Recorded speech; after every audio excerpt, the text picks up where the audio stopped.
am Andrea Levere with the great privilege of being the president of CFED. And it was just 21 years ago that Michael Sheridan introduced asset building to us in his brilliant book, Assets and the Poor. At the first conference in 1998, asset building was just a budding practice begun by a small group of people who believed in the power of assets to change lives and were committed to proving that low-income people could save. Would those of you who were at that first conference please stand? Now look around you. We are a movement today. If I were running for political office, and thank God I'm not, I would say we built it. Over the next 2 days, you will meet almost 1,300 of your fellow asset builders, of which 665 are at the conference for the very first time. And let's give them a very special welcome. You will meet people from 4 countries, 49 states, and you can try to guess which state isn't here, and 349 cities. And you probably already figured out this is the largest Assets Learning Conference in our history. One reason that this conference is so large is because of the generosity of our 19 sponsors. Collectively, they have funded 200 scholarships for people from all over the United States to join us today. Please join me as I thank each one of them and share the special role that they're playing at this conference. Let me start with Wells Fargo as our marquee and assets and opportunities sponsor. And let's hold our applause towards the end and then do a really big one, okay? AFI, the Assets for Independence program, our IDA sponsor. The W.K. Kellogg Foundation, our Child and Family Savings sponsor. Citi as our financial inclusion sponsor. Bank of America as our integrated service delivery sponsor. Capital One, the savings and entrepreneurship sponsor. Intuit, our financial education sponsor. NeighborWorks America, strong community sponsor. TD Bank and Living Cities, gold sponsors. Levi Strauss Foundation and PNC, silver sponsors. The Northwest Area Foundation, the Bill and Melinda Gates Foundation, and the Surdna Foundation, special level sponsors. Credit Builders Alliance and the Center for Financial Services Innovation, bronze sponsors.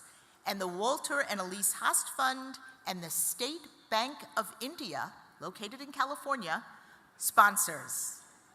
Separately, I would like to thank the sponsors of the Applied Research Forum, the Federal Reserve Bank of St. Louis, the Center for Financial Security at the University of Wisconsin, and the Consumer Financial Protection Bureau. Yesterday, we conducted or hosted 6 capacity building and training institutes. Over the next 2 days, we'll be hosting 4 plenaries and over 60 concurrent sessions, most hosted by key sponsors on cutting-edge research, policy, practice, and market development. I want us all to give a special round of applause to the moderators, presenters, panelists who are bringing us these wonderful sessions.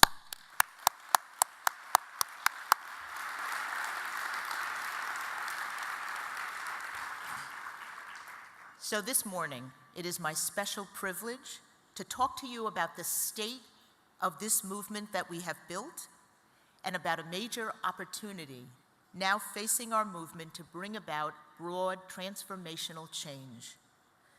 We have had a chance to put our ideas into action, not just in our field, but across the country, in city halls and state houses, and in Congress and in the White House. We are going to take our movement to build something new. We are going to remake the foundation of economic opportunity in America.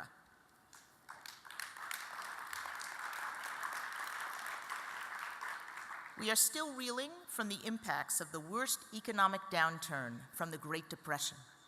Americans have lost trillions of dollars in wealth. Low-income communities, particularly communities of color, have been hit especially hard in this downturn, with the Pew Research Center reporting last year that the racial wealth gap has increased to the highest levels in the last 25 years. The most recent Assets and Opportunities Scorecard reported that 43% of American households, that's almost half of the country, live in a state of liquid asset poverty, which means they do not have enough liquid assets to exist at the poverty level for 3 months if their main source of income is disrupted. The challenging economy has also met a tight philanthropic environment that has constrained the growth of asset organizations. And much of our hope for big policy victories when we met 2 years ago has been unrealized, as intense political polarization and fiscal crises have limited what was possible. But at the same time, these challenges also created the opportunity for our movement to move forward. We bring some texted, practical, and workable solutions to rebuild households' financial security. We have ideas and answers that no one else can offer, and people are paying attention. First, we find that our issues are now in the mainstream as we begin to drive the debate. Financial security is an issue that touches virtually everybody today. In your conference bags, you'll find a copy of the journal Democracy, one of the nation's most influential policy journals. The journal includes a special symposium devoted to assets and features articles by some of the leaders in this field, many of whom are in this room. This is just one example of how stakeholders are shaping the conversation. Secondly, we are proving and documenting what works on the ground. The Applied Research Forum is presenting the growing evidence base from our work. Every day, we are learning more about strategies that range from what incents families to save, how do we best blend product access and financial education, or how do we support owners of manufactured homes to convert their communities into resident ownership. We are also engaged in new collaborations and business partnerships with the financial sector. If check cashers and payday lenders have taught us anything, it's that there is a market for financial products in low-income communities. The presence and engagement at the Assets Learning Conference of over 100 representatives from banks large and small, from credit unions from all over the country, and other financial services companies testifies to their interest in finding new solutions to financial inclusion, savings, and investment. We are leveraging new tools ranging from grants to impact investing to design products that meet the business case while also being mission-led. We are also seeing the rise of the public sector as a source of innovation for the field. Today at lunch, we recognize Cities for Financial Empowerment and its 12 members with the Assets and Opportunity Award. We will also hear from Deputy Secretary Bill Corr of HHS about its groundbreaking Assets Initiative. Many of you here have created programs at the state level to support financial education, match savings, home ownership, and other strategies. The public sector has not only become our ally, but is a force reshaping the assets field as we know it. We are poised to increase our collective action and impact. As you registered, you received your first invitation to join the new National Assets and Opportunity Network. Throughout the conference, you'll see more and more people with the I joined button. The closing plenary, headlined by Pulitzer Prize-winning Washington Post columnist Eugene Robinson, will officially launch the network and provide a call to action for all of us. And the Consumer Financial Protection Bureau is now open for business. In a few moments, you will be hearing from the leader of this bold new agency, Richard Cordray. He will be sharing more about his vision and his agency's mission. For the assets field, we could ask for no better partner and champion than the CFPB. So where does this all lead? We have ideas, we have infrastructure, we know what works, and we have people. Over the last 2 decades, we built a movement dedicated to the notion that assets are the keystone to financial security. Over the next decade, let's set our sights higher. Let's heed the call of Washington Post columnist Stephen Pearlstein and be the ones that rebuild the infrastructure for American opportunity. Like any building, you need a strong foundation. I will suggest that the new foundation for American opportunity begins with 7 planks.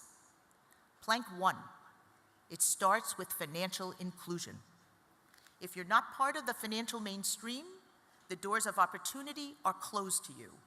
In too many communities across America, and especially among communities of color, the path to financial inclusion is either shut or it's littered with predatory opportunists who are eager to divert you and strip your wealth.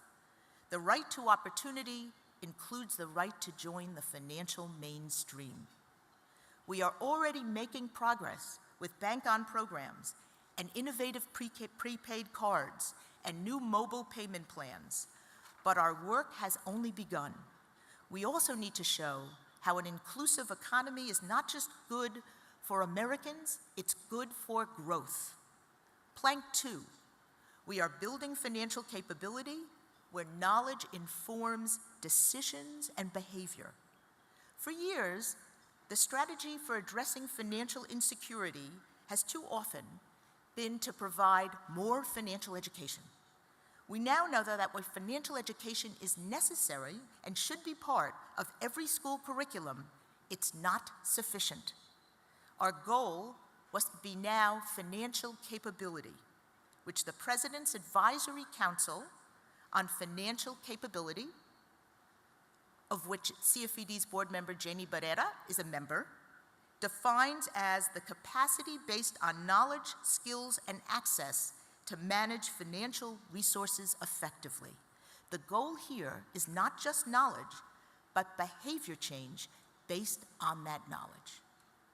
Plank 3, savings is essential to financial security and hope. We often say it's not just what you earn, it's also what you own. We have always known the importance of savings, but the liquid asset poverty number tells us that we cannot rebuild financial security without a national effort to build savings. For this insight, we need to thank the pioneering work on IDAs conducted by the practitioners and researchers in this room. They have taught us much about the infrastructure that makes savings happen, how it affects aspirations and behavior, and how it all works better with match. We have also seen the power of starting early with children's savings and how savings makes it 6 times more likely that a child with an account in his or her own name will go to college, and how parents will do for their children what they won't do for themselves. Our task is now to ensure that every child in America has a savings account to serve as the vehicle for her hopes and dreams, and every household has the products and incentives to save for emergencies and for the long term. Plank 4, build right-side-up policies to fix our upside-down asset budget. As my colleague Bob Friedman says so eloquently, current government policy rewards the rich, misses the middle, and penalizes the poor. In 2010, CFED reported that $400 billion that the federal government spends each year on asset building, more than half of these benefits go to the richest 5% of taxpayers. If you're a millionaire, your average annual wealth building benefit is $96,000. If you're in the poorest fifth of taxpayers, you get less than $5. With a new Congress coming in next year, it's time to ask big. We need a truly universal savings and investment infrastructure and incentive that benefit everyone. And let's not just leave things to Congress and the White House. Over the last several years, it's becoming increasingly clear that state and local governments are outpacing Congress in their willingness to change policy and move ahead. Plank 5, mainstream asset building where we live, work, learn, and shop.